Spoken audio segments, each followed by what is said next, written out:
Whether you're a lifelong keeper or just getting started, help us encourage responsible keeping, conservation, and public education in the interest of keeping our reptiles safe and healthy as we protect them for future generations.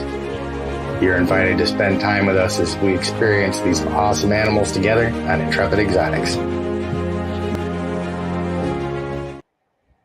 What is going on, guys? Jump in the comments here, make sure everybody can hear me okay. I just barely made it in here. I just barely made it to almost on time.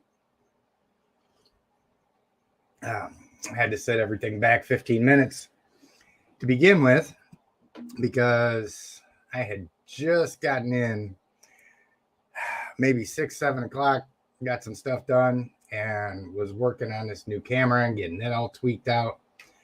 That is still a work in progress because as far as manual photography, I'm still very much a novice. So I was going to use that tonight just so I could go back and kind of see it. But without being able to set everything up properly, it's really not going to help too much. So can everybody hear me okay? I'll wait for somebody to jump in the comments and tell me my stuff's all working. An echo. Cool. Yeah, let me know if there's an echo or anything crazy going on. So, I just noticed I've still got Bob spit on the microphone right here. Right there. Where he was striking at that thing before. That's too funny. Oh, let's run through and see who's hanging out tonight. We got Sam Woods. Good evening. Snakes in the Garage is here. Donnie. Haha, the Don't Care Bear. Gotta love the picture there. Gerald. Laura. Hey.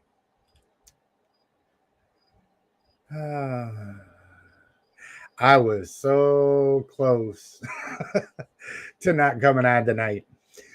Didn't sleep hardly at all. And we had Repticon out here in Raleigh today as well.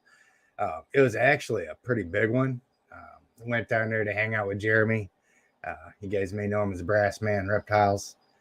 Hung out with him for a little while and looked around and did our level best to not buy anything, and we were successful. It is so difficult because they had some really good deals down there that I would have really liked to have gotten. But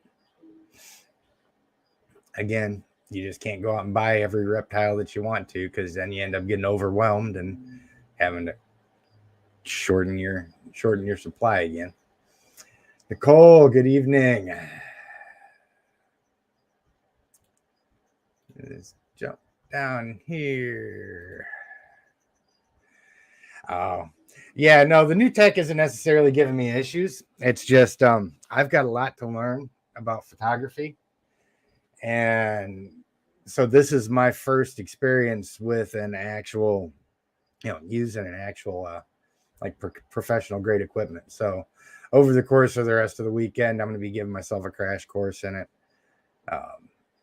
That's something that, we've been pushing hard on the super chats. We've gotten a couple big, we got one really big contribution that enabled me to just go ahead and get everything ordered. And, so it's great. I'm planning on recording a video tomorrow. And I was planning on doing one each one of the 4 days that I was off. Just didn't come to fruition. Entirely too much stuff to do with the animals, plus the show today. So I am planning on doing one tomorrow. And I'm going to use the new camera for that. And hopefully we'll see a big difference. Like I said, we got to start upping the game on that part of it. Start getting more attention, get the channel built up. Because we've been talking, Jeremy and I was talking about some things that we've got that we'd like to do with like the Herp Society out here and some of the other educational stuff. He's got some news that I am not going to spill, But it was pretty exciting, especially for North Carolina out here. So at some point when he gets ready to spill the beans on all that stuff, maybe I'll have him on and he can let you guys know what his plans are with some of this stuff. Hey Jim, good evening. Hello from Sydney. Hope you're having a good night, Jennifer. Hey. Same thing that's always cracking with me. My knees, my back. All that good stuff. Yeah. Are we still hearing an echo? Is anybody hearing an echo in here? If they are, I may have to tweak something. But Cole says you hear me great. That's good.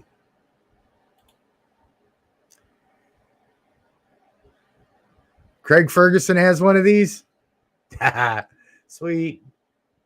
Yeah, I love this thing, man. And this is, this particular mug right here too. It's a really good self-defense tool. Let me get this camera moved up a little bit, so it's out of the way. But yeah, this thing's a really good self-defense tool because it's really heavy.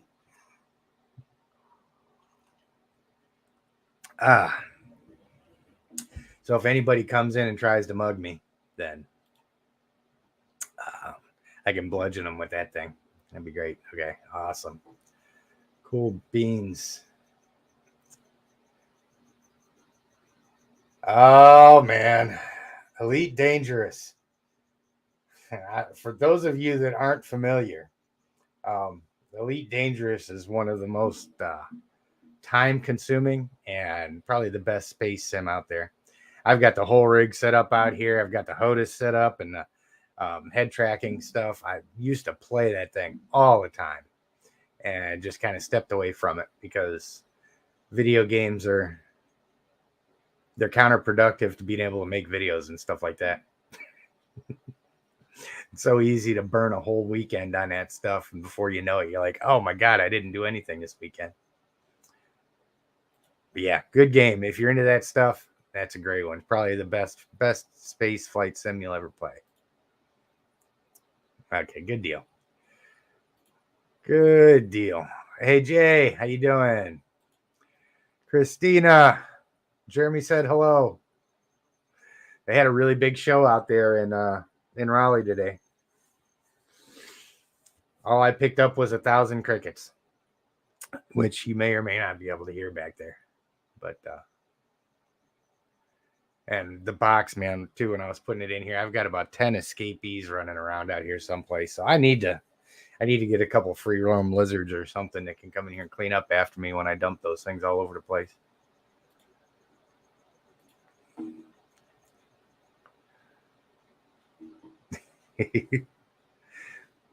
And for the time being, I moved my webcam back over here, so I'm still, matter of fact, let me get that a little bit out of the way so I can see stuff a little bit better.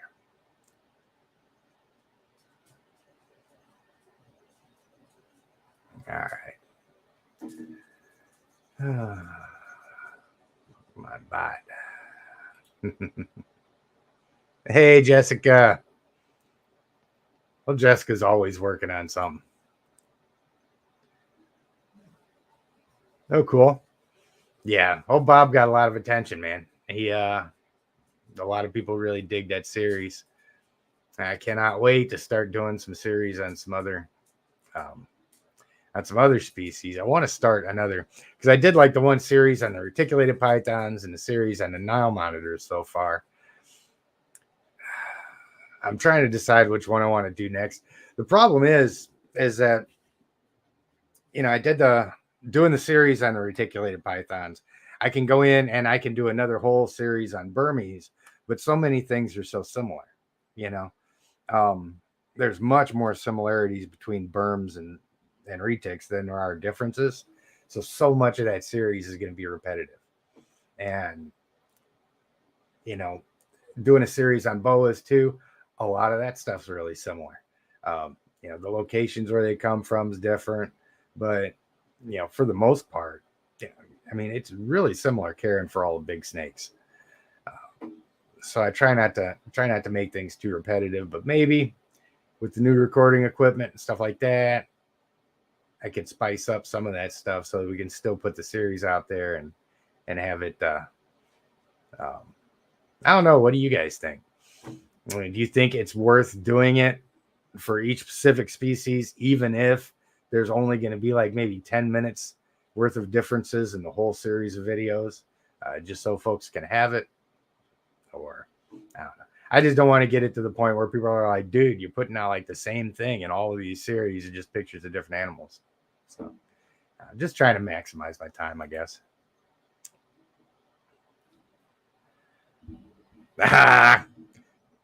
Christine got a new baby. Spitting that thing around, it just looks bad. I'm gonna have to clean that Sri Lankan spit off of there.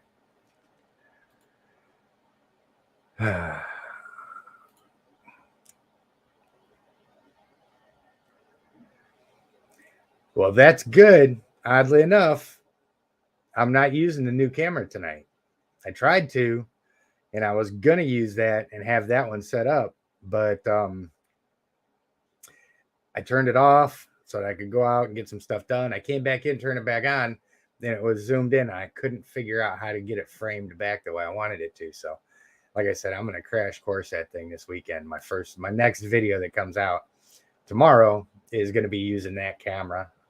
So hopefully, fingers crossed, everything goes to planned.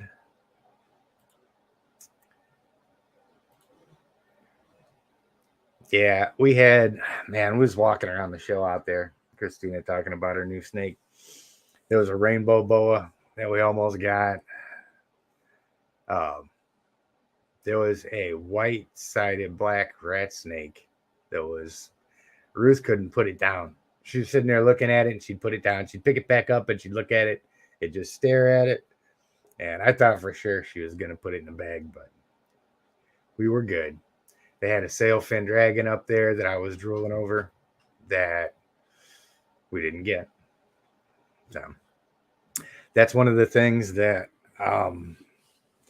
it's one of the things I'm trying to maintain. I really don't want to add any more animals.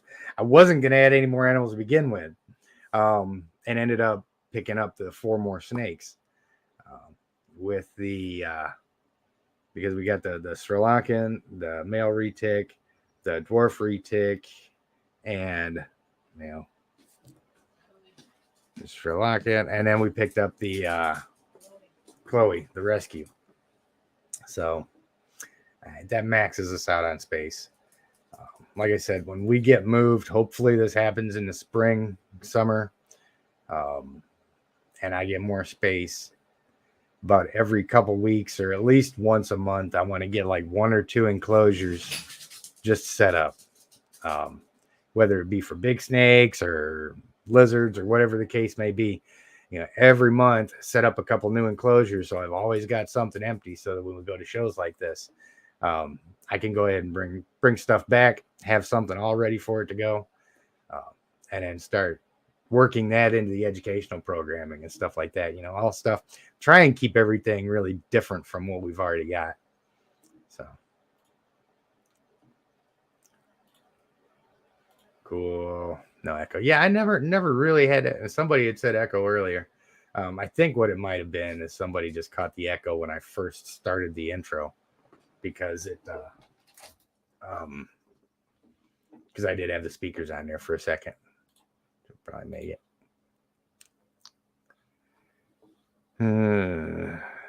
Cool.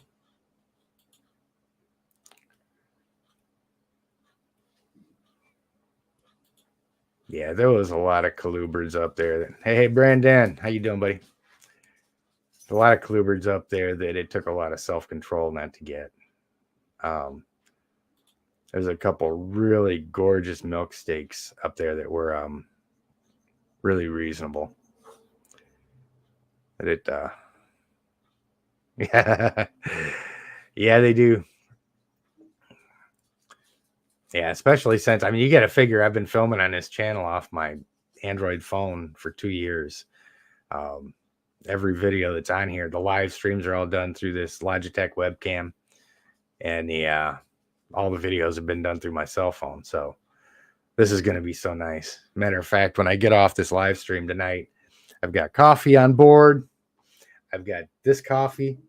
I got this coffee. I'm going to make another pot of coffee. I'm probably going to be up all damn night working this stuff out and making it work, because I really want to start chasing Adam Wickens and his video quality, because he just does some amazing stuff. The stuff that he produces is just out of this world, really crisp, and he does some really good cinematic stuff.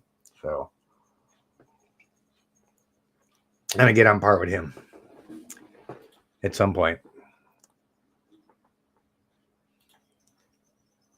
Hey, Greg in Utah.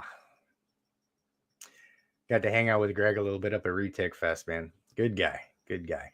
Actually, if you guys are familiar with Abby, the curly-haired keeper, the day before Retech Fest, went up there and hung out for a while. And I ended up being the first one up there, and Greg was the second one up there. So we got a good chance to hang out for a while. One of these days, I want to make the trip out to Utah, because I'd like to meet Wes from Wildfire Retix and just go out and help him clean the big snakes one day. Just because I don't know too many people that got really big snakes, and I like to play with big snakes. So the spicier, the better. Maybe it'd make a good video. Yeah, that'll need talking about that game will be dangerous. Yeah, it's hours upon hours.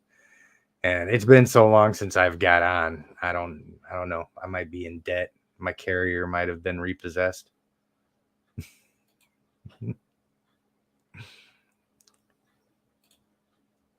Let's see.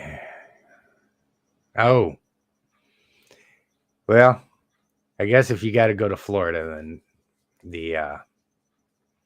when it starts to cool off out here is about the best time to go to Florida. So yeah, Christina was talking, Ruth and I was talking today as we was going out to the show about how we want to get things set up when we do get set up. And I said I want to have it kind of like on Jurassic Park, where you got the glass and the little research area and stuff in there behind the glass, and we can get her some testing equipment in there, and you can come out and we can have our own little lab right there, lab coats and all, and the people that come out can just kind of watch you guys work.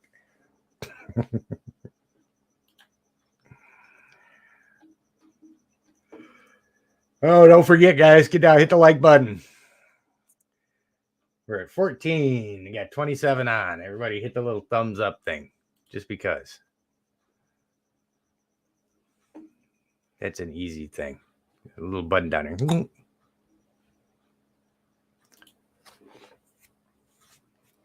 Oh, let's see. Yes, I love my berms.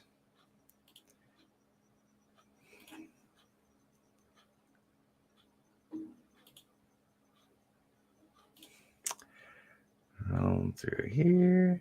Tell you what, let me just see, because you guys are reading through. I don't have to pop all of those things up there. What do we got here? Could do a video about the similarities and differences. I could.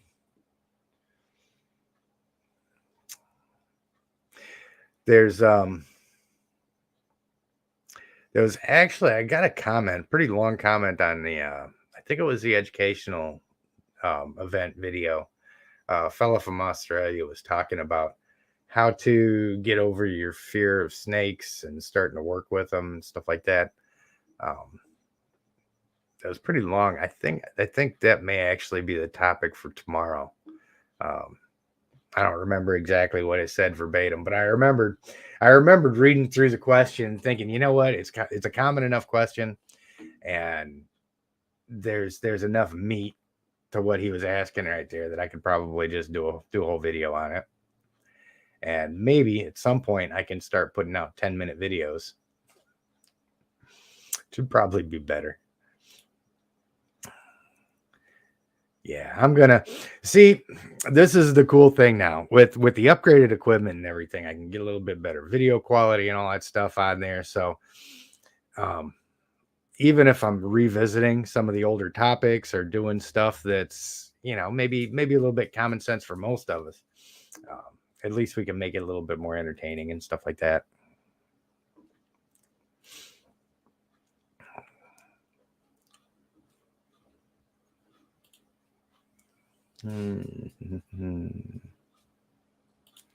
Yeah, this brings up, and I've been kind of keeping up as best I can with the discussion in the chat and stuff like that. But talking about hybrids and stuff like that. I don't remember if we touched on that last time or not. I think somebody might have brought that up. And we was talking about. I think I'd probably express my opinion that, as long as you're getting healthy animals out of it and you're not producing Frankenstein monsters, then I don't see anything wrong with it. Hey, Ruth, how you doing? Good to see you. Glad you made it.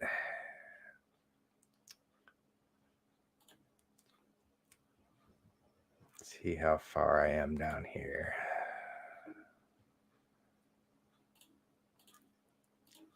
Dun. Oh yeah. Yeah, Adam's grown really well, man. He's got that channel nice and huge. Really impressive. And I was talking about Snake Discovery again today too, how I remember watching their first videos when they were in their kitchen and their stuff just started to take off and now they've got a zoo. So, and that's one of the things too that I want to do when we finally get moved next year. I want to expand out from the reptiles too. I've got a lot of experience working with saltwater aquariums and freshwater stuff. Those will get a lot of attention. At some point, I'm going to end up setting up a couple more of them. I really want to have another octopus tank, and I'd like to have another predator tank, like the eels and stingrays and bamboo sharks and stuff like that. Pufferfish. Absolutely love my pufferfish, man. But I want to do that. We want to have an aviary section where you get a couple different species of birds that we can talk about. And of course, one of the things that, let's see, what bush babies. We want to get another area set up at some point where we can start getting a little community of those. So those things are just freaking amazing. And everybody loves the fuzzy beasts. I mean, the prairie dogs are still getting more attention than the reptiles on this channel. And I've only done like 2, maybe 3 videos on them a year or 2 ago. So.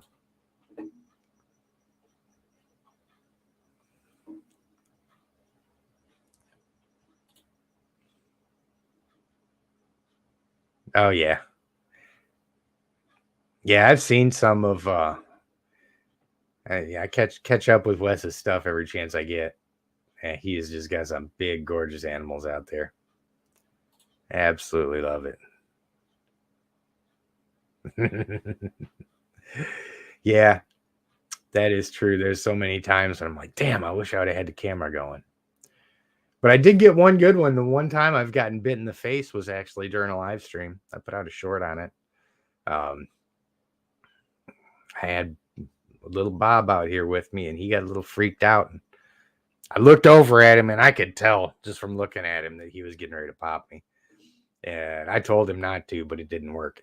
He popped me anyway.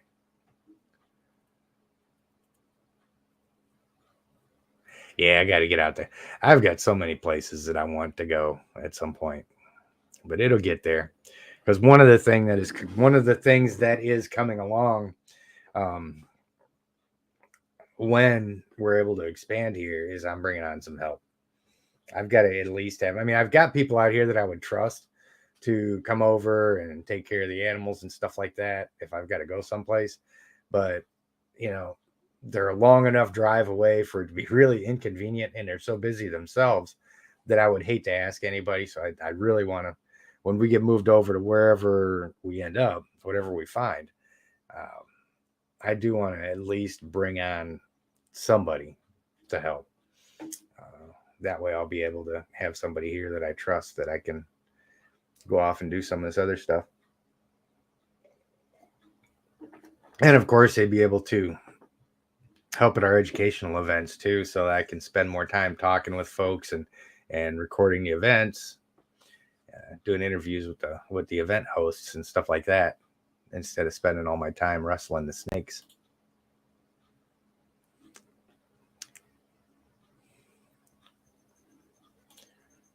Here's that.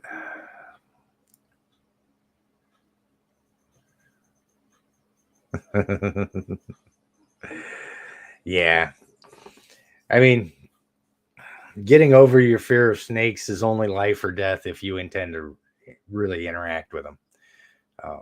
People that really don't like them, that don't want anything to do with them, whether they're venomous or not, they're going to treat them all like they're deadly. So that's what we're taught from our childhood. Oh, let's see. Yeah, this is a good point too. Yeah, the scaleless snakes, I'm not entirely sure how I feel about that. I don't think I would want any. I don't have enough experience with them to know if there's any detrimental effects of raising snakes without scales. But yeah, it's kind of like the hairless cat. It's kind of creepy. But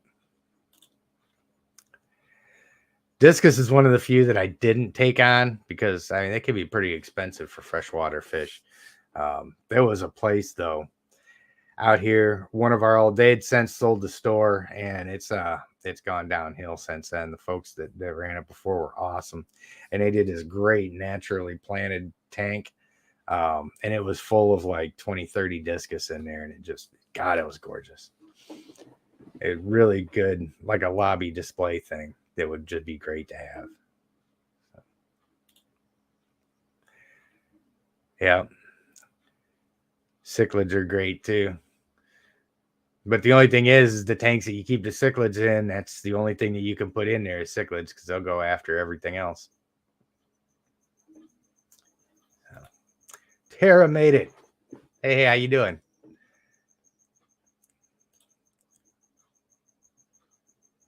Yep. Outstanding.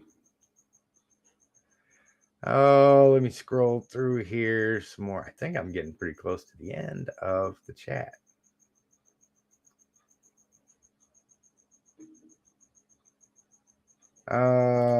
Let's see. Where are we at? Oh, yeah. Yeah, Jessica, I did. I'm sorry. I've been going 100 miles an hour, and I need to. I read it, and I can read it again really quick and see if that's something that I can. Oh.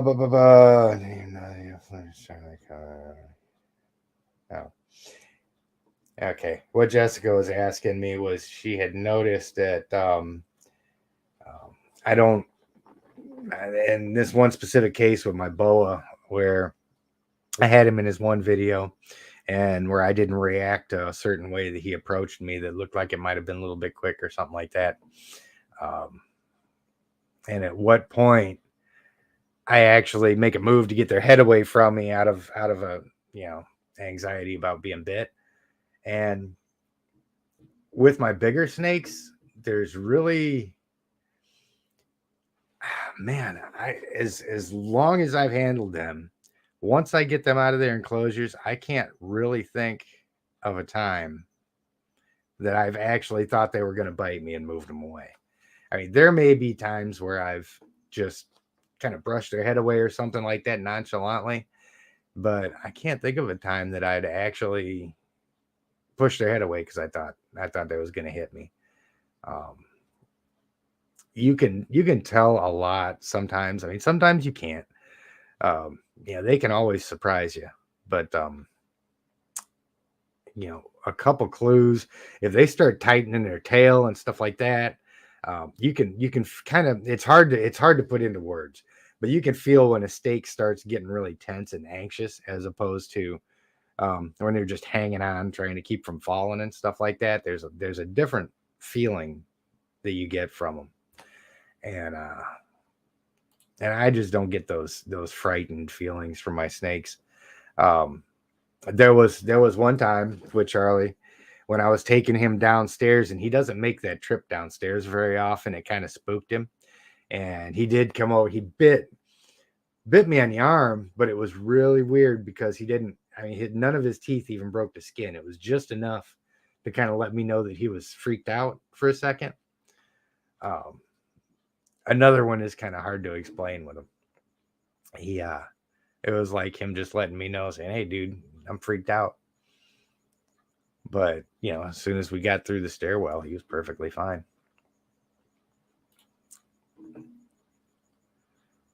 Oh, man. There's nothing worse than losing a tank, man. I know when we had several tanks at one place it was at. And then we moved into another place. And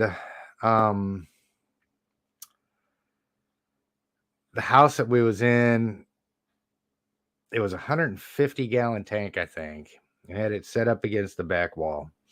It was an older one, but we had a huge koi in there. Had a really large ghost knife fish. Had some big bala sharks that were like huge. Iridescent sharks.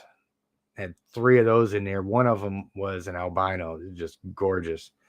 And the very first night that I got that tank set up in there, 2-3 o'clock in the morning, a crack forms all the way across the side of it, and all the water pours out of it. Fortunately, it was a freshwater tank. And I had enough of the boxes from actually moving the fish that I was able to fill those with water, get the fish in there, and the next day actually get out and get a comparably sized tank, get that back in there, get that set back up. And the only thing that we lost when that thing went was the 2 bala sharks. They just couldn't make it surviving in that box like that, which was so sad because they were, you see them in the pet stores about that long. And most people don't keep them long enough for them to get longer than that. But I was really proud of how big these fish were getting. It broke my heart when we lost them. But yeah, there's nothing worse than losing a tank. Getting a case of ick in there or something like that, and some of the more sensitive tangs and stuff like that. A case of ick will knock them out. Let's see.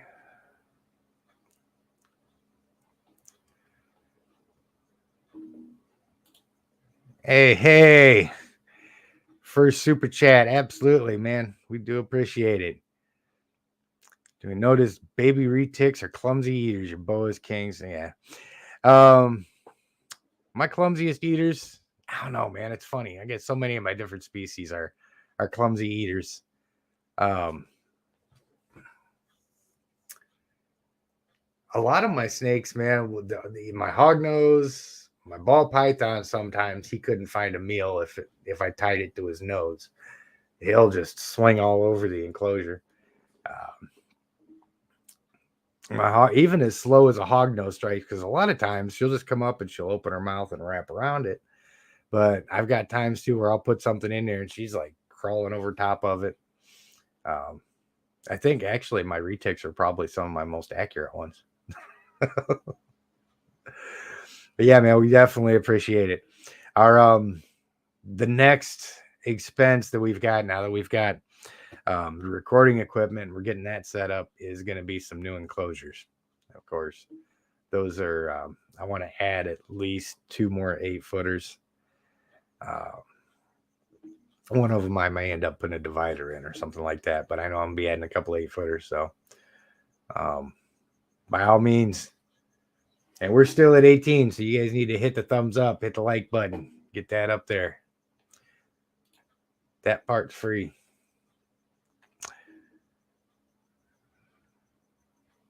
Yeah.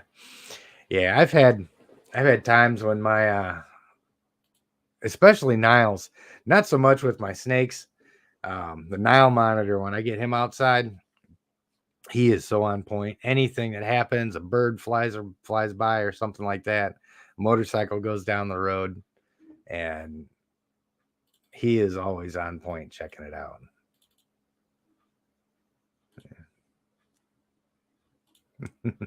Well,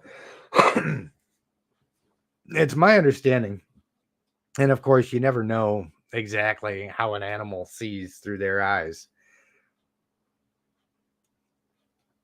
But it's my understanding that snakes, the way their eyes are, they've got a different, they see things a lot differently in direct sunlight than they do in incandescent lights and stuff like that. So I'll notice it a lot of time, especially in the springtime when my animals have been inside for the whole time.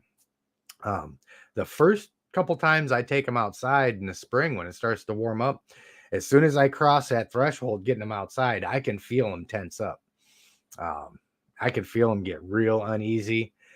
Oddly enough, Tigger, my big male retic, he is he's really good for that.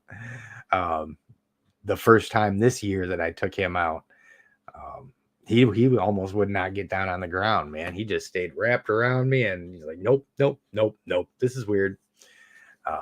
So I know they see things a little bit differently outside, and it will set them off.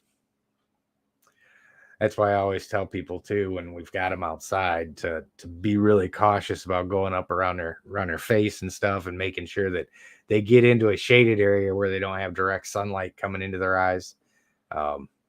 If you're going to get in there and mess with their face too much. So, Greg, thank you, sir. We do appreciate it. And I swear I am going to get time at some point to get my cool little super chat thing put together. I did spend, I spent probably an hour a couple weeks ago looking through all of Clint's videos, trying to find one spot where he did his really high pitched super chat thing, and couldn't find it. I know it's in there somewhere, and I will find it eventually. And at some point, right out the side of the screen right here, we're going to have a little Clint coming out and screaming super chat. But I've got to find it first. I know it's out there somewhere.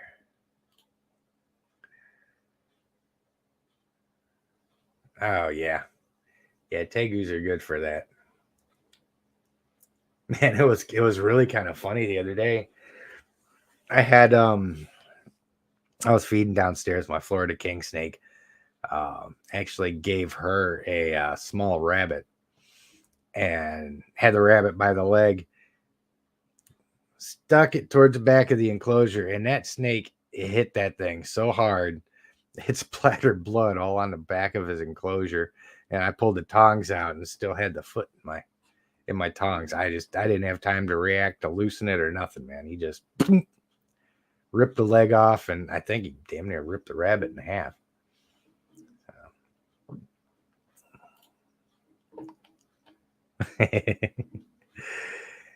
Yeah, it can be pretty rough. And Niles too. He fortunately he doesn't do too much ripping apart of his food, because he's big enough now to where he'll just swallow anything whole. Yeah, it's so funny, man. It all kind of depends on what mood the animals are in here. Sometimes they're just really leisurely about it, and sometimes they just hit that. Like Monty, my female retic, she's that way. She will. It depends. Every now and then, I'll put the meal in there, and she'll just creep on it, maybe take it a little bit, set it down, cruise around for a while, and then decide to eat it.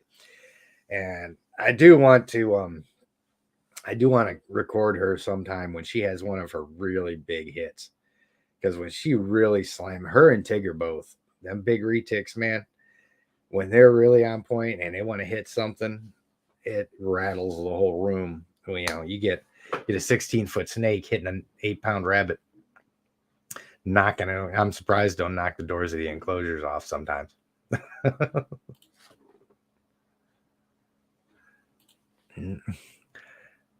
Oh yeah, yeah. That is, man. I can't. That's the only thing I don't like about Brian Barczyk is every time you see him, he's got a rabbit by the leg, throwing it into his anaconda or something, and it's like, dude, you know, you've been doing this stuff for what, 30, 40 years? You got it. New people are going to see that. They're going to be like, oh man, this is the way Brian does it. They're going to get got. Always use your tongs. Hey, Brian, thank you so much, man. And I appreciate it. We're working on getting it. Like I said, we're probably going to be revisiting some of this stuff, getting the video quality and all that stuff up. And all of you guys, if you've got any questions at all, feel free to, you know, make sure you're getting them down in the comments and stuff like that. One thing that I'm not really good at is identifying morphs. So if you come at me with some oddball ball python morph or something like that, I've got a lot of friends that I can direct you to. That's not my strong point. We don't do any sales here. Don't do any breeding. For those of you guys that are kind of new and just coming in, kind of the forte here, the main bulk of what I do is the handling education for like large constrictors and monitors and stuff like that. I do spend a lot of time with new reticulated python keepers and Burmese python keepers and boas and stuff like that. Just kind of helping people get more comfortable with the animals that they've got and teaching them how to read the behavior and stuff like that. So I'm still learning a lot of the other stuff too with a lot of the other species. And as far as genetics go, since I don't breed, and most of the animals that I've got have come from not necessarily rescues, but they've come from somebody that can't take them anymore.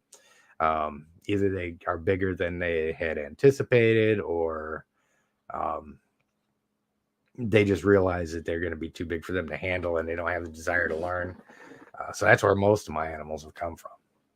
But yeah, by all means. And, you know, my Facebook Messenger, Instagram, all of that stuff is all open too. If you guys aren't on the Facebook page, jump on there and hit me up on Messenger if you got questions. I'm still at the point where the channel's small enough to where I can still get to most questions that come in. And like I said, if I don't know the answer to it, I know a lot of really sharp, experienced people that will have an answer. Yeah, if I don't know it, I'll be the first person to tell you. I say, well, I'll get you the right info somewhere, because the last thing I want to do is have somebody making a mistake and then saying, hey, well, the guy at Intrepid Exotics said I should do this, and knowing it's wrong. It's bad mojo. So, yes, they are, man. Yeah. I mean, you guys are killing it. Like I said, we had a really good month this month, and I was able to get all that recording equipment for the channel. Like I said, everything that comes in, it all ends up coming full circle, coming right back into what we do here.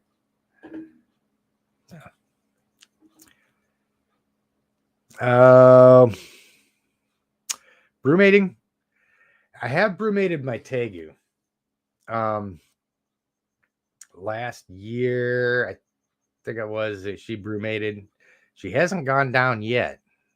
I think it really has a lot to do with the temperatures down there. I haven't just secluded her in a cold spot. So that's probably going to need to happen pretty soon. But yeah, as far as anything else, I don't. I haven't brumated my hognose either. So they've just, you know, it's just like all the rest of the animals. They'll have their periods of time where they kind of go off food and stuff like that. You know, they may refuse a meal or two here and there, but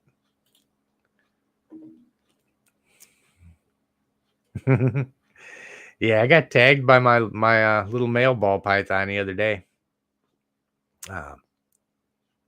I posted a little picture on Facebook, little blood drop that was on the floor that I missed, that I didn't get around to cleaning up. I was holding the top of it up with one hand and throwing the feeder in there with the other one. I was like 8-10 inches away from him or something like that. He started looking at the mouse and then immediately turned and whacked me in the finger. It was a love tap.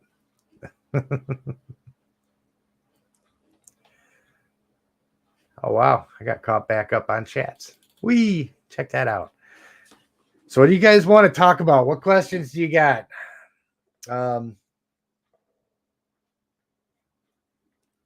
Let me see.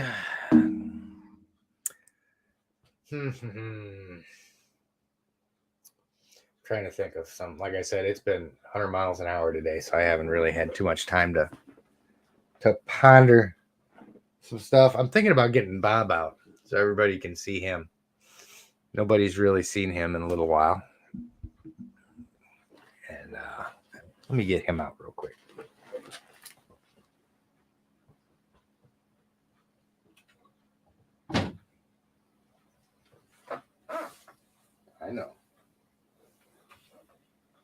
I know, bud.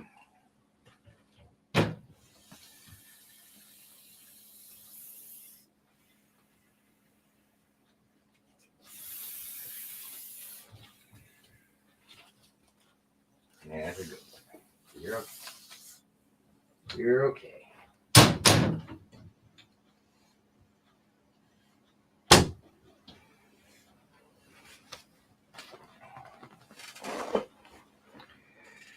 He still makes so much noise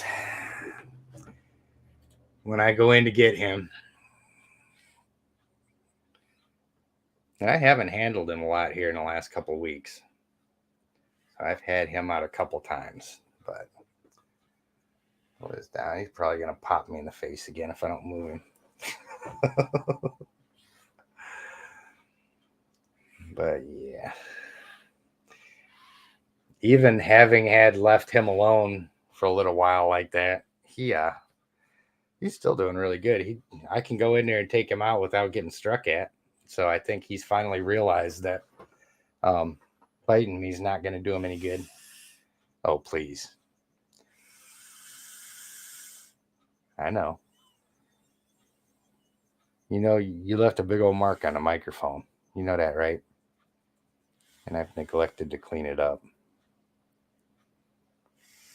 Are you okay with it?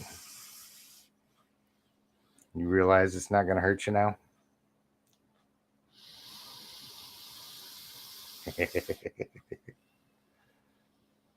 He's coming around. He's doing pretty good. Ain't you, bud?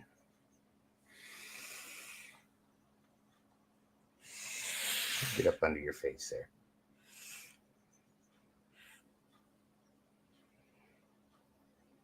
You gonna chill out now for a while? You can chill out.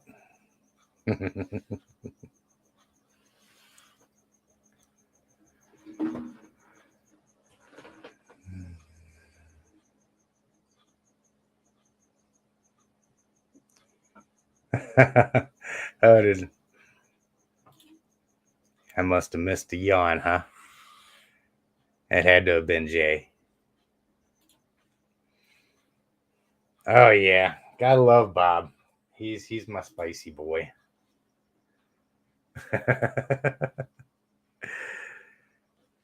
Yeah, I think he's figured out what the microphone is because he hasn't went after that in a couple episodes, which is cool. Now this right here is where we at? That must have been part of a different conversation. Story about how you got Niles and how you're first. You know, Niles was pretty easy when, for those of you who don't know, that's my Nile monitor. He's 6 feet now. But when I first got him, he did pretty good. You know, he was in a smaller enclosure, a lot of feeding, a lot of interactions and stuff like that. But as I started to upgrade his enclosures, he got really sensitive to that. Piper, you need to go. Go on. Go on. Go on. Go lay down. Go. Go. Go. Go on. A little miniature pincher come in here, and as soon as Bob seen him, he started tensing up. So I don't want to stress him out. But yeah, he didn't really start until he started becoming an adolescent and went through some enclosure changes, and then he got kind of difficult to work with, a little spicy, but he's doing a lot better now. I don't even remember. It's been a while since I've really put out a comprehensive video about him too. But I do need to do some more stuff with him. I don't know who was talking about a red tail. But no, if you were talking about this guy right here, this is a Sri Lankan python. They are, there's not a lot of them in the country. When I picked up Bob, I was told there was maybe 20 of them in the U.S. But I have heard of a couple people saying, or one person anyway, saying that they know there's been a clutch of them dropped here in the U.S. So that, of course, would add to the numbers. But they're they were considered a morph of Indian rock pythons. And since then, of course, because everybody likes to change the species of an animal any chance they get, now they've given them their own class as a species, as a Sri Lankan python. But it's kind of like, just a locality of an Indian rock python, and that's where they get their lovely temperament from, I'm sure. And they tend to get a little bit smaller, just like the locality retics. They tend to be a little bit smaller. So, and he lives in his cabinet over there. Let's see, where are we at? There it is. Yeah, I can't wait to get that camera going and just get all of the freaking colors and stuff right on here. Get the video game picked up. Yes, Bob is very handsome, and he knows it.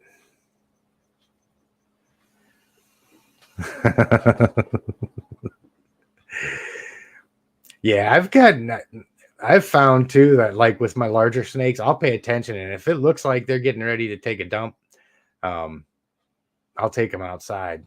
And a lot of times, all that activity and moving around and stuff like that, they yeah, they'll just go ahead and do their business outside, and I don't have to clean that enclosure at that point in time. Yeah, all my animals, man, you can see a change in their behavior, midwinter, because they don't get to go outside. They don't get as much exercise because they just don't have as much room to run around in the house. But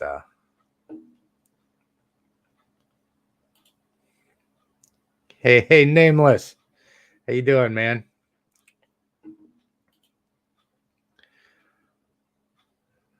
Yeah.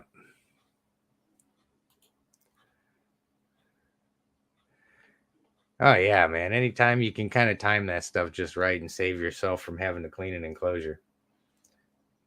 Let's see how he feels about my coffee cup. You better not forget strike at it. I don't know if you saw it. Yeah, you can see that tongue. Here you go, Jessica. If you're still watching, when I decide to move them away from my face, is times like right now. There you go.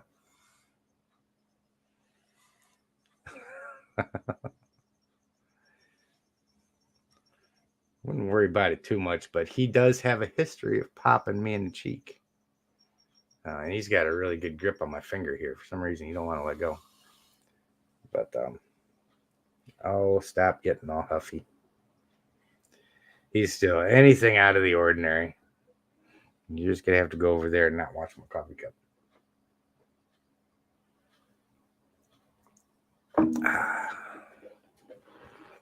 Here, get up in the camera and say hello to everybody.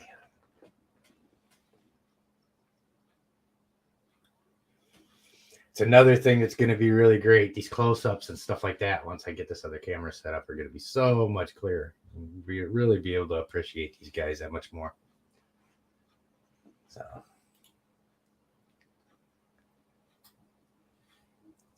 yeah, that's Niles is really good about that too. He as soon as I change his water half the time, as soon as I get about 3 to 6 inches in it or something like that, he just sprawls out. And so I'm always prepared to open the valve back up and drain it again.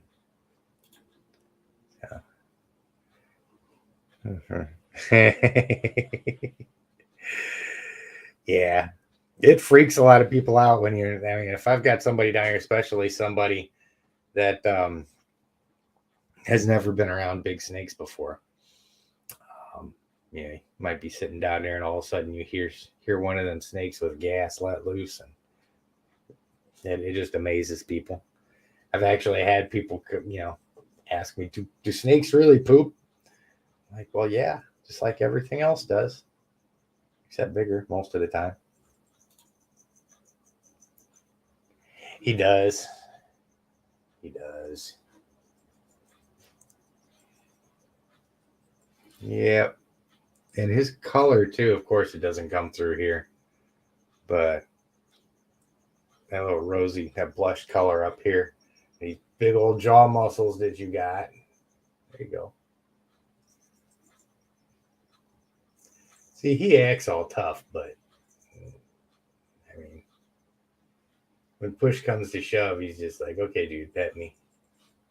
And I think he's part cat.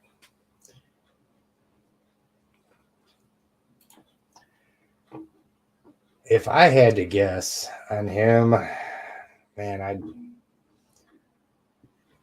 maybe 2, and that's just a guess because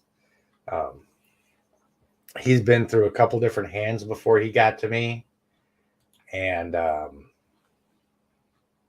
so I'm not 100% sure on when he was born, stuff like that. But there, right, bud.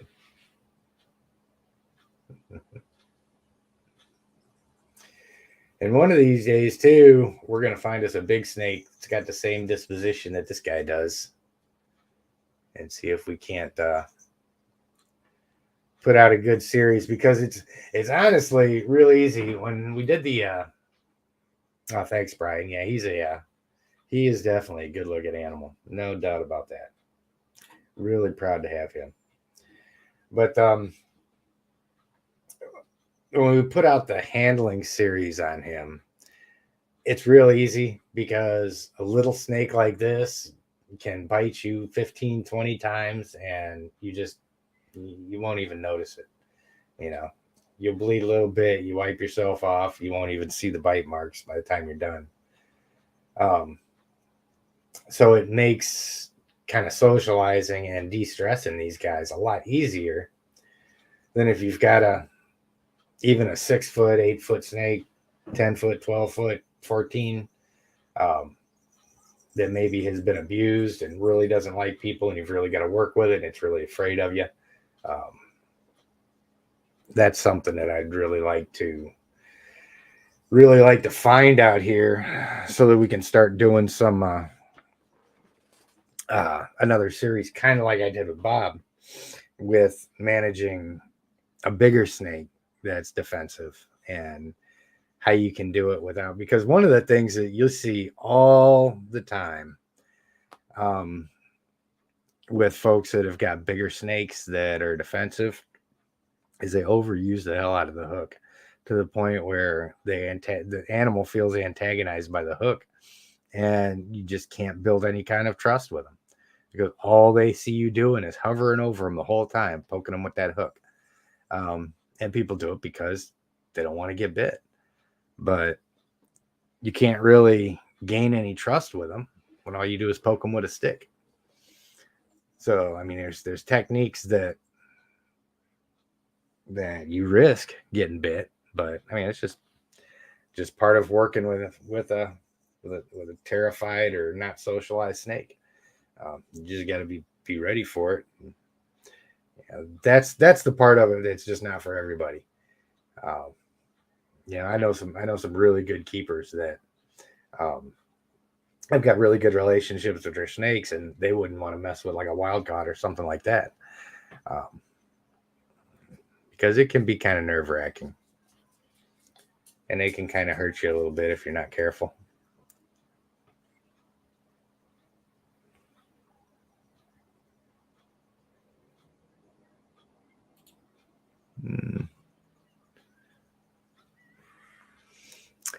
I don't know. I don't know. My retakes are easy. That's the thing. We do get a lot of people asking, well, should I get a berm or should I get a retic or a boa, or what's their disposition like, or which one's nicer? I mean, all of my animals. You can ask Christina. All of my animals are nice. All the ones that I've raised, rather. Like I said, we're still working on Bob because I haven't had him very long, but it really has less to do with the species and more to do with, all right, bud, come on. We're not playing this stuff. I'm getting huffy.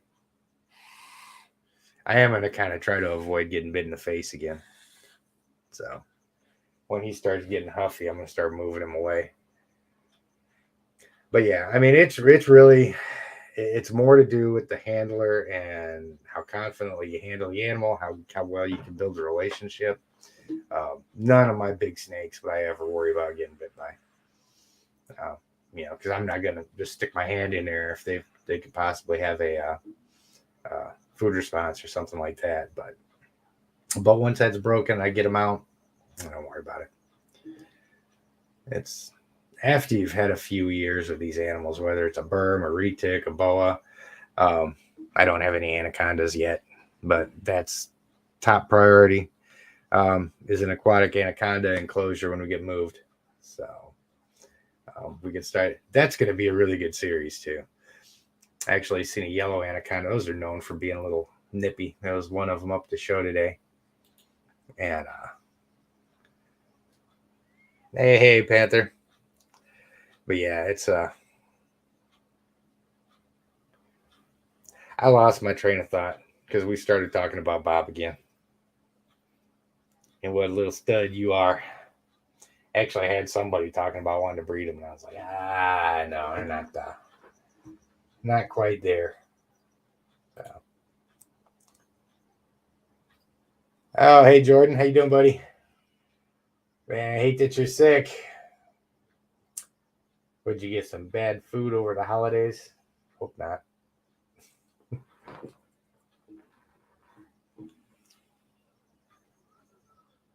Yeah, we had I don't know if you're just popping on or not, Jordan, but we had a really good show today. There was one, it was a retic fest out in Raleigh. It was really good. One of the bigger ones that I've been to out here. And it took everything that we had not to buy a bunch of stuff. Like I said, that's the hardest thing to do once you get a stable collection is to not buy anything else that you want.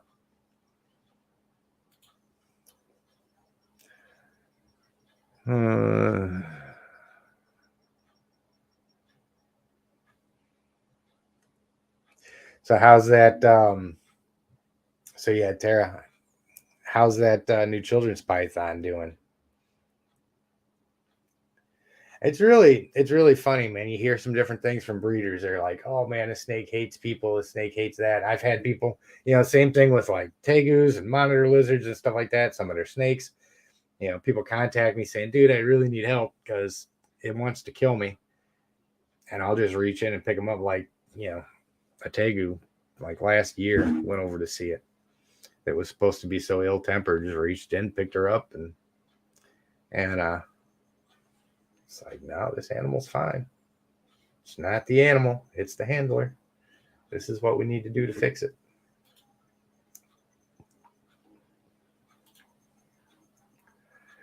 Significant improvement previously when I touched her. Oh, cool. Yeah, especially when they're smaller, man. That's all you can do. I mean, you can see he's He's actually surprised me that he hasn't decided to take a swing at me. But that's the cool thing about it with these smaller snakes, man. If they're not venomous, it's not a big deal.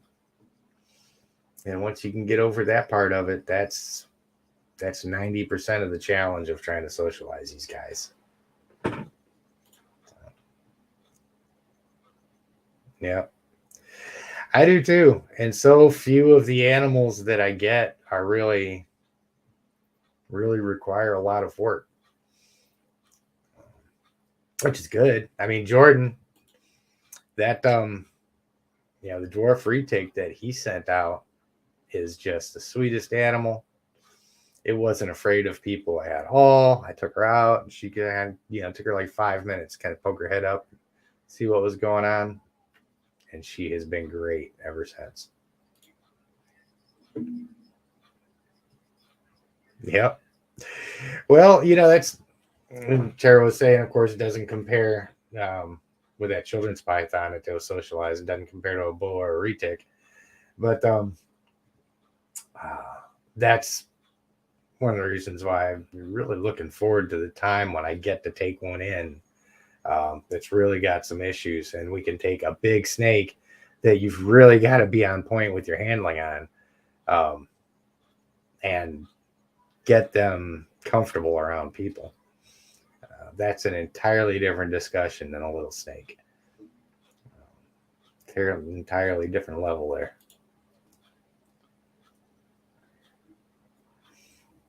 Oh, yeah. Yeah, retics are so easy. That's I mean, there's a lot of times too that I would almost, I don't know, we was talking with some other folks about what a good first snake is. And you can have like ball pythons, and it's not knocking ball pythons one bit. I've got 2 of them here. They're great animals, but and you can keep ball pythons for 20 years and not know how to handle a snake. Yeah. If you start working with big retics and berms and rocks and stuff like that, you'll figure out what your skill level is really quick. They will let you know. So I mean, for people that really want to learn handling, you can't really point them towards something like a ball python. You've got to, you move them into berms and retics and stuff like that, and start getting that hands-on experience with some bigger snakes.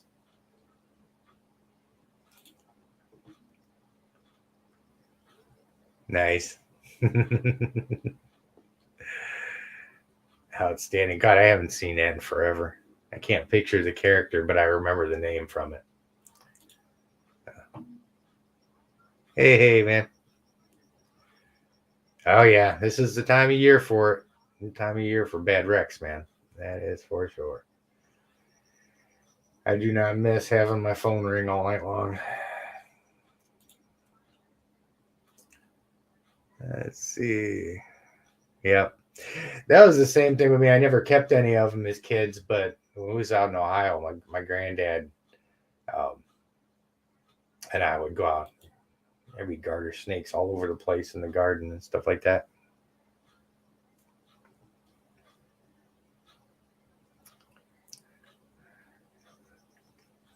Where you going? You getting good? Okay, he's relaxed now. Do I already have a plan in place for a large snake? Or dealt with? Tried any of your plan to rehab one? I've worked with a lot of snakes. Worked with a lot of retics. Literally hundreds of them, and some of them were wild caught. Some of them had bad experiences with people and were just terrified and just wanted to kill any person that they saw. So, as far as the retics that I've got here, well, the retics, the berm, and the boa. The boa, you can call him a rescue. He came in from a house fire. I wouldn't necessarily call my Burmese, my 13-foot albino berm down there, I wouldn't really call him a rescue. He just came from somebody who wasn't fantastic keeper, and he is covered in mites and all that stuff when I got him. Yeah, none of them have. Well, I guess to some degree, Tigger, when I got him, he was a little feisty. But it didn't take anything. Once I brought him in, he's 16 foot now. I got him when he was 12 foot, and he calmed down in like a month. But the first month that I had him, he'd chase me out of his enclosure a couple times, and I'd walk by and he'd start popping the glass and stuff like that. And he did that for a little while. It might have been 2 weeks, might have been a month, I don't remember. But as soon as we built that relationship, it just stopped. And that was it. He's just like, okay, you're cool. I ain't got to worry about you. So that's where that intelligence comes in. Because they don't want to fight. They don't want to be stressed out. And if you give them the opportunity to see that they don't have to fight, don't have to be stressed out, then more often than not, they'll take it. So,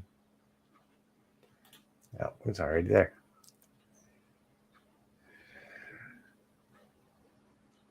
Yep. Yeah, Kevin is pretty much where I learned all my handling stuff from. I mean, when I first got into reptiles, I would watch his handling stuff and then just take that out. And that's what I would practice with all the other snakes. And I have not yet found one thing that Kevin McCurley teaches that doesn't work. So you can swear by it.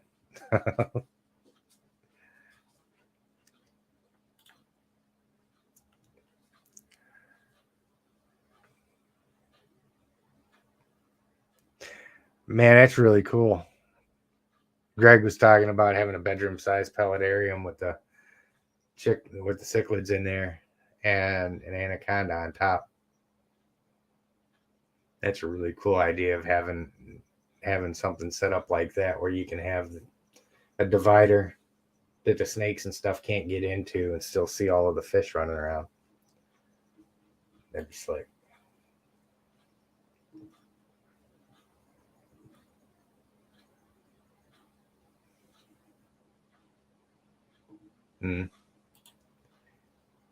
Yeah, dwarf retics can be good.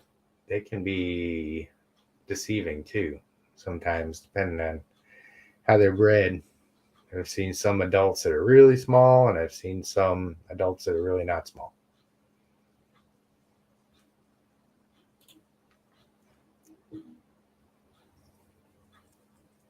Yeah. Yeah, Greg was saying that he has a theory about snakes that they can feel you tense up and it makes them tense, and you just lose that trust with them. And there's a lot to be said for that. I don't know. It's one of those things where you can't handle an animal like that and not be confident.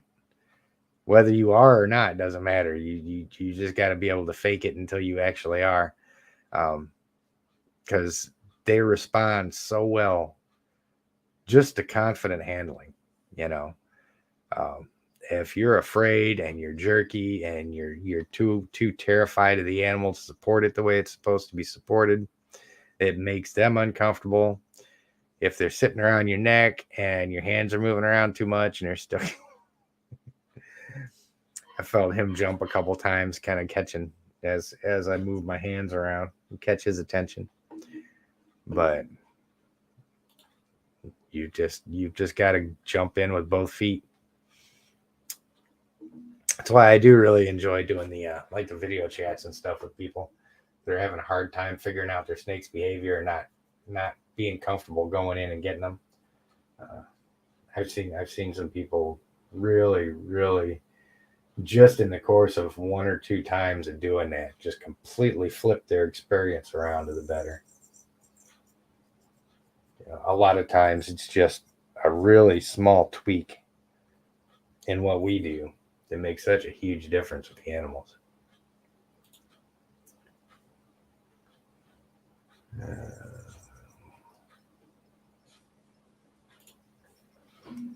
There's the green tree pythons. It has a room with the vines. I may have. Not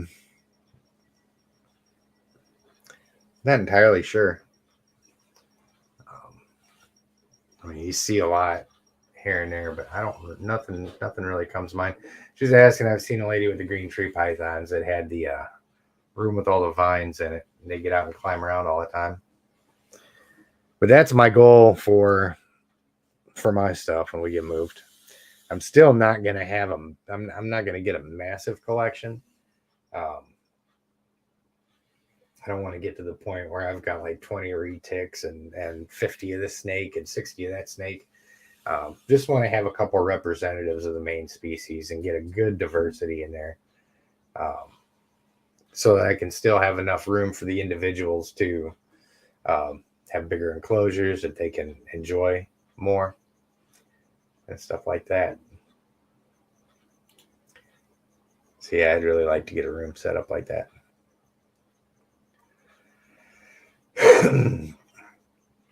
But I'm going to go ahead and put him back in a second. If you guys got any last minute thoughts and stuff like that while I'm putting him back, go ahead and throw them out there. I'll be more than happy to hit on them. But I know I've still got a lot of stuff I'm going to be doing tonight. So I'm going to try and get a couple hours worth of stuff done. What are you doing? Let me go ahead and put him back right quick. Here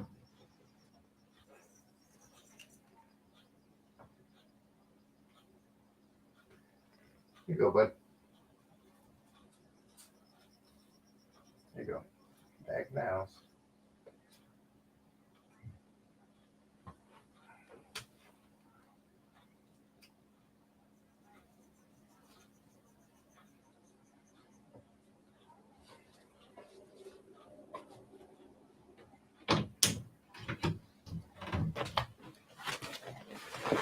I really love the fact that when I put him back, he doesn't just run scared from me.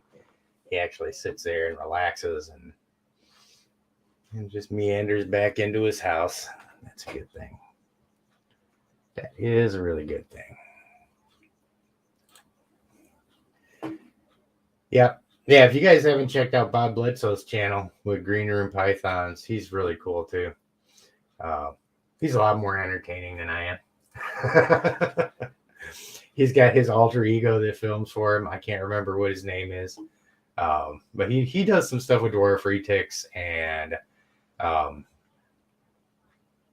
ball python, stuff like that.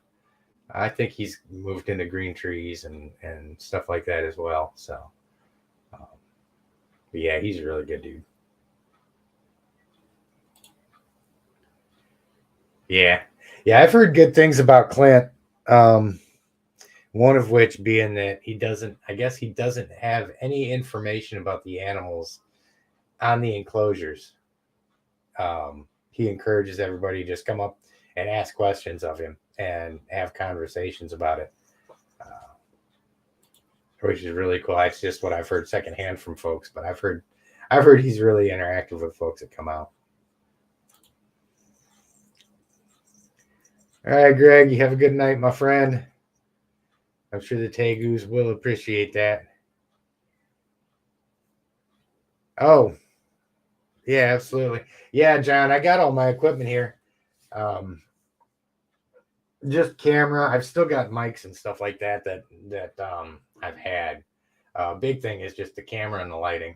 So I've been working on getting that stuff tweaked a little bit. I rushed into this thing. I was going to use the new camera on this, but I don't know how to use it well enough yet. So I've still got to learn how everything works in it and make sure I can get all that stuff dialed in really well. But it's going to get there. Like I was saying, I'm going to try to get a video out tomorrow. And that's all going to be recorded using the new gear. So hopefully it makes the difference that I want it to make in the video quality and the audio quality. I know the audio will be a big deal because I just I've used my my Android so much that I can't even plug a mic into it because I get all the crackles and stuff. The connection's not good enough. Ah, yeah, Bob is awesome. He is a lot of fun. Yeah, I keep 3 hooks here. One of them,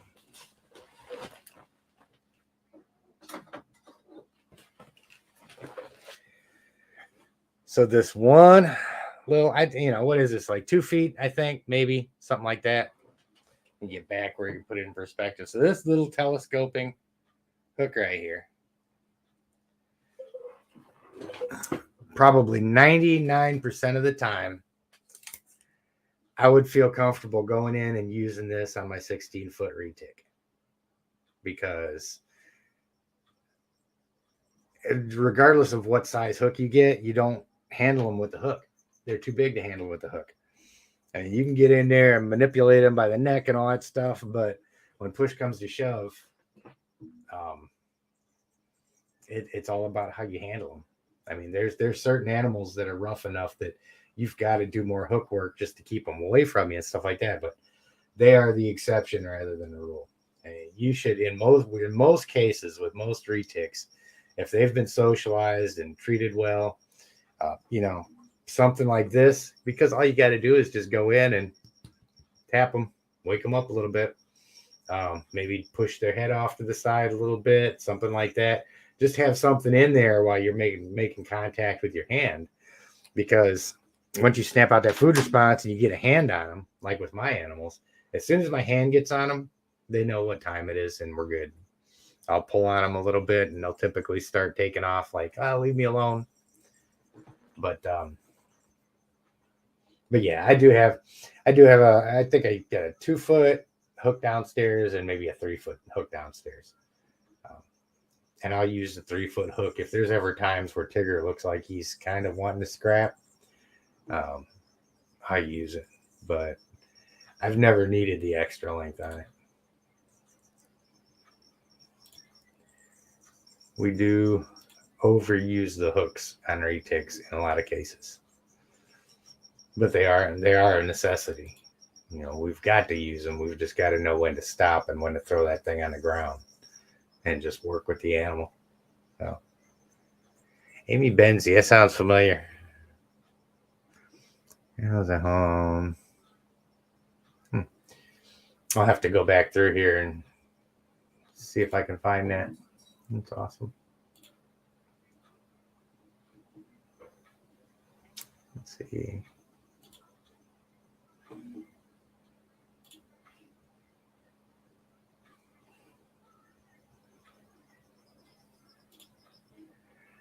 Oh, man. Okay. Well, we're coming up on 2 hours, which is a lot better than I see. This coffee is magical.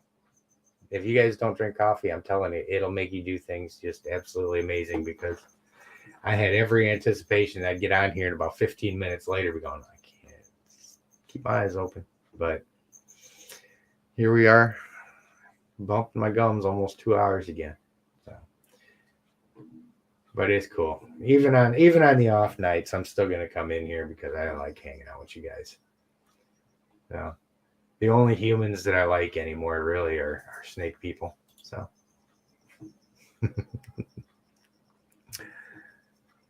parchment paper over cardboard frame, diffuser for lighting. Oh, so you don't burn the house down. Yeah, I'll tell you what. When I was setting this thing up before, I'd replaced the ceiling fan because the one that I had before, I didn't have a globe over the bulb, and the bulb was always too bright. So I'd take a bunch of paper towels, and it was an LED bulb, so it didn't get really hot. Take a bunch of paper towels and stuff and wrap it around the bulb so it'd kill the light a little bit. But then when I replaced the ceiling fan, got the dimmer on here. So okay, dim back down. Way too bright. Come on. It's a little slow, but I like the softer light in here. But I've got some box lights coming tomorrow as well, so that'll be good. like I said, hopefully I can get a bunch of stuff dialed in really well by the end of the day tomorrow and get a pretty decent video out. I'll see what kind of cinematic stuff I can learn while I'm practicing.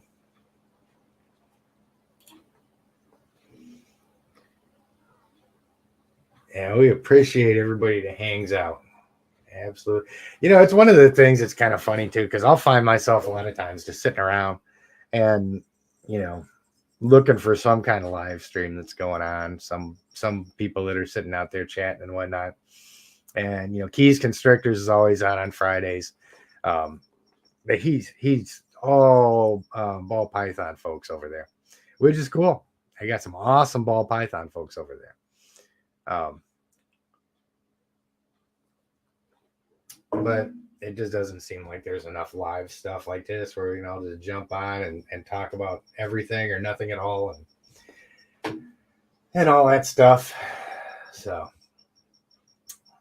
yeah, I'm kind of digging since we've got back into this regular Saturday schedule. So yeah, you guys are. Yeah, we've got a lot of sharp folks that are in the chat typically. We always keep like Christina is really sharp. Greg is as well. A lot of the other folks, John is a great keeper. John's actually got, if you guys aren't, hey man, yeah, sorry I've been bouncing around. I've been trying to talk and multitask a little bit unsuccessfully, but it's good to see you. Glad you made it over. But for you guys that don't know, Tipping Scales right here, go check out his YouTube channel. He does some really good stuff.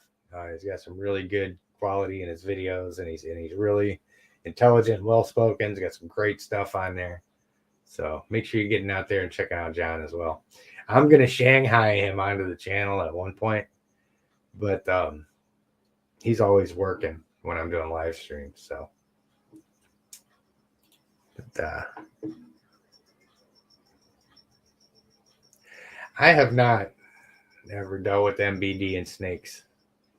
I've been very fortunate. The only thing I've ever dealt with in snakes is when I got my boa and Puritor. He had a really terrible respiratory infection, like bad. He was about ready to be toast, and I had to get his get him some antibiotics, and he recovered and he's doing great now. Oh yeah, everybody loves the cup, man. Oh, you might have been talking about the Intrepid one. You might have been talking about the one that's still got coffee in it, but this is my favorite one, which has got like just a sip of cold coffee left in it. You might have to go out there and make another pot.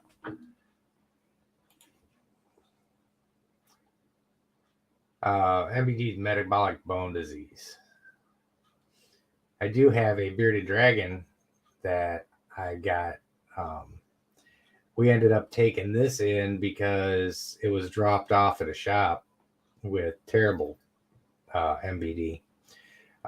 It's from not getting them the right lighting, and they can't metabolize the calcium and stuff like that properly, and it really impacts their bones, disfigures them. This one, he didn't have any use of his back legs to speak of. He would just kind of flop around. And the person at the shop couldn't give him to anybody, really. I mean, so he just asked me if I wanted to take him in, and I was like, well, I'll give him the best life I can until he passes. But I was like, I didn't expect him to last, more than a couple months. And that was 4 years ago. So he's still kicking.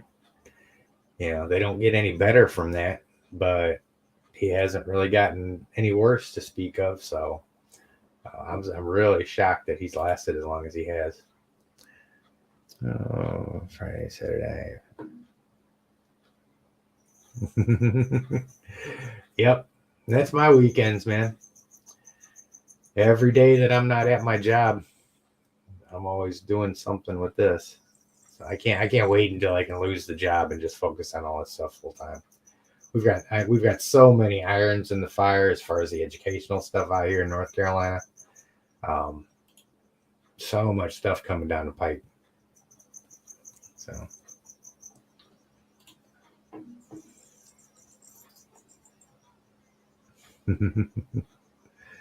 Yeah, 2:50 in the morning. Where are you guys at? You may have said 2:50 in the morning, and I figured you got to be in what, UK?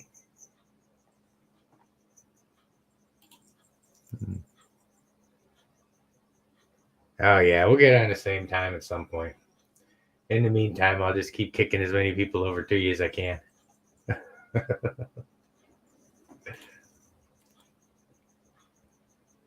Yeah. Yeah, Beardies, I mean, if they get the basics, they'll thrive and do really well. But they've got to have that. If you don't give it to them, they're just going to start going right down.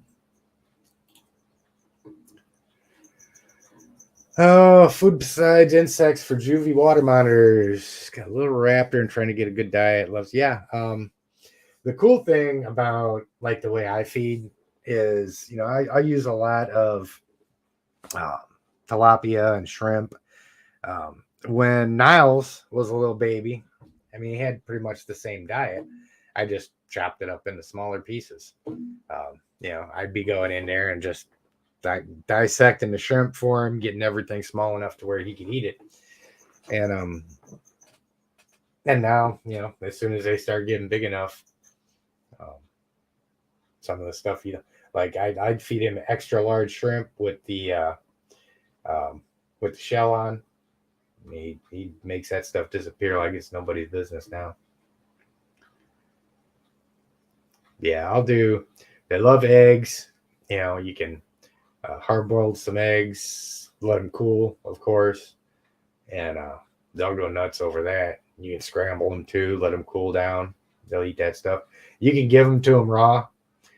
Like I'll throw some raw quail eggs down there every now and then for the Tegu and Niles, but they more often than not, if they're raw, they just squirt them all over the place and it just makes a mess.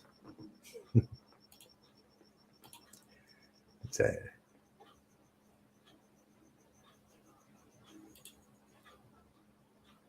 no. Yeah, he's talking about the stunted one being the biggest pig. It's funny, man. The beardy that I've got down there, I swear that thing is ridiculously happy all the time. Come down there. He's still really reactive. He's still really sharp. He's got it upstairs. I'll go in there and fill his food bowl, man, and he just flops around and kicks and gets right over there. And he's got a voracious appetite.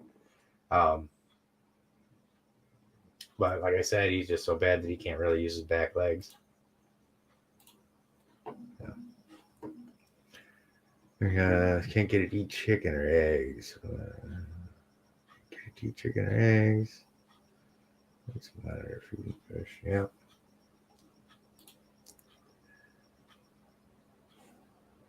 Hey, no problem, man.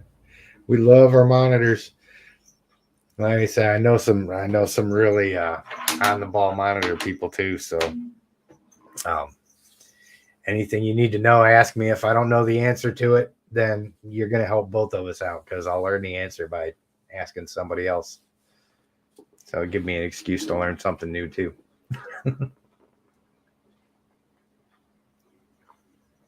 Which I am really going to be doing a lot more of over the next year or two, because as things expand and as we get more species in here, of course, we're going to be learning about those. So it's going to be some of the stuff. Yep.